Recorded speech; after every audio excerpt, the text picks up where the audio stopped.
ನಾನು ಮೈಸೂರು ಕೊಡಗು ಕ್ಷೇತ್ರದಿಂದ ಕಾಂಗ್ರೆಸ್ ಪಕ್ಷದಲ್ಲಿ ಅರ್ಜಿ ಹಾಕಿದ್ದೀನಿ. ನಾನು 2 ಬಾರಿನೂ ಸಹ MP ಗೆ ಅರ್ಜಿ ಹಾಕಿದೆ. ಕಾರಣ ಇಷ್ಟೇ, ನಾನು 26 ವರ್ಷದಿಂದ ಸತತವಾಗಿ ಕಾಂಗ್ರೆಸ್ ಪಕ್ಷದಲ್ಲಿದ್ದು ಕಾಂಗ್ರೆಸ್ ಪಕ್ಷಕ್ಕೆ ದುಡಿತಿದ್ದೀನಿ. ಸೊ ಪಕ್ಷದ ಹೈಕಮಾಂಡು ನನ್ನಂಥ ಒಬ್ಬ ಕಾರ್ಯಕರ್ತನ ಗುರುತಿಸಿ ಈ ಬಾರಿ MP ಗೆ ಅಭ್ಯರ್ಥಿಯಾಗಿ ಮಾಡ್ತಿದ್ದಾರೆ ಅಂತ ಹೇಳಿದ್ರೆ ಅದು ವ್ಯಕ್ತಪಡಿಸೋಕ್ಕೆ ನಿಮ್ಮ ಚಾನಲ್ ಮೂಲಕ ಹೇಳೋಕ್ಕೆ ಇಷ್ಟಪಡ್ತೀನಿ. ನಾನು ಕಾಂಗ್ರೆಸ್ ಪಕ್ಷದಲ್ಲಿ ಇದ್ದು ಸತತವಾಗಿ ಪಕ್ಷದ ಹೈಕಮಾಂಡ್ ಏನು ತೀರ್ಮಾನ ತಗೊಳುತ್ತೆ ಆ ತೀರ್ಮಾನಕ್ಕೆ ನಾನು ಬದ್ಧ ಆಗಿರ್ತೀನಿ ಅಂತೇಳಿ ನಿಮ್ಮ ವಾಹಿನಿ ಮೂಲಕ ಹೇಳೋಕ್ಕೆ ಇಷ್ಟಪಡ್ತೀನಿ. ಸೊ ನನಗೆ ಪಕ್ಷ ಈ ಬಾರಿ ಲೋಕಸಭಾ ಸದಸ್ಯರಿಗೆ ಅರ್ಜಿ ಹಾಕಿದ ಮಾನದಂಡದ ಮುಖಾಂತರ 26 ವರ್ಷದಿಂದ ಸತತವಾಗಿ ದುಡಿತಿದ್ದೀನಿ.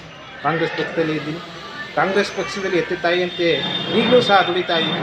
ಪಕ್ಷ ನನ್ನನ್ನು ಪರಿಗಣಿಸುತ್ತೆ ಅಂತೇಳಿ ನಿಮ್ಮ ವಾಹಿನಿ ಮೂಲಕ ಹೇಳೋಕ್ಕೆ ಇಷ್ಟಪಡ್ತೀನಿ. ಸೊ ಪಕ್ಷದ ಹೈಕಮಾಂಡ್ ಯಾವ ತೀರ್ಮಾನ ತಗೊಳುತ್ತೆ ಆ ತೀರ್ಮಾನಕ್ಕೆ ನಾನು ಬದ್ಧನಾಗಿರ್ತೀನಿ ಅಂತೇಳಿ ನಿಮ್ಮ ವಾಹಿನಿ ಮೂಲಕ ಹೇಳೋಕ್ಕೆ ಇಷ್ಟಪಡ್ತೀನಿ. ಸೊ ವಿಧಾನ ಪರಿಷತ್ಗೂ ಸಹ 2 ಬಾರಿ ಅರ್ಜಿ ಹಾಕಿದ್ದೆ. ಸೊ MLAಗೂ ಸಹ KR ಕ್ಷೇತ್ರದಲ್ಲಿ 2 ಬಾರಿ ಅರ್ಜಿ ಹಾಕಿದ್ದೆ. ನಗರ ಪಾಲಿಕೆಗೆ 3 ಬಾರಿ ಅರ್ಜಿ ಹಾಕಿದ್ದೆ. ಈ ಬಾರಿ 3ನೇ ಸಲ MP ಕೊಡಗು ಮತ್ತು ಲೋಕಸಭಾ ಕ್ಷೇತ್ರಕ್ಕೆ 3ನೇ ಬಾರಿ ಸಹ ಕಾಂಗ್ರೆಸ್ ಪಕ್ಷದಲ್ಲಿ ಅರ್ಜಿ ಹಾಕಿದ್ದೀನಿ. ಈ ಬಾರಿ ಪಕ್ಷದ ಹೈಕಮಾಂಡ್ ಗುರುತಿಸಿ ಸನ್ಮಾನ್ಯ ಮಲ್ಲಿಕಾರ್ಜುನ್ ಖರ್ಗೆ ಸಾಹೇಬರಾಗ್ಬೋದು, ಮಾನ್ಯ ಸಿದ್ದರಾಮಯ್ಯ ಸಾಹೇಬರಾಗ್ಬೋದು, ಮಾನ್ಯ DK ಶಿವಕುಮಾರ್ ಸಾಹೇಬರಾಗ್ಬೋದು, ಸುಗ್ರೀವಾಲ ಸಾಹೇಬರಾಗ್ಬೋದು, ನನ್ನ ಒಂದು ಮಾನದಂಡ ಯಾವ ರೀತಿ ಪಕ್ಷದಲ್ಲಿ ಕೆಲಸ ಮಾಡಿದ್ದೀನಿ ಅನ್ನೋದನ್ನ ಗುರುತಿಸಿ ಕೊಡ್ತಾರೆ ಅಂತೇಳಿ ನಂಬಿಕೆ ಇದೆ. ಸೊ ನನಗೆ ಈ ಬಾರಿ ಕಾಂಗ್ರೆಸ್ ಪಕ್ಷದಲ್ಲಿ ಆ ರೀತಿ ಆಗಲ್ಲ ಅನ್ನೋದೇ ನನಗೆ ಒಂದು ಅಭಿಲಾಷೆ.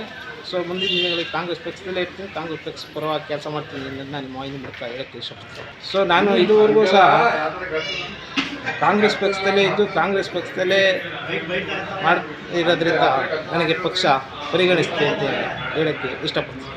ಸೊ ನಾನು 26 ವರ್ಷದಿಂದ ಕಾಂಗ್ರೆಸ್ ಪಕ್ಷದಲ್ಲಿ ಇದ್ದ ಕಾರಣ ಸೊ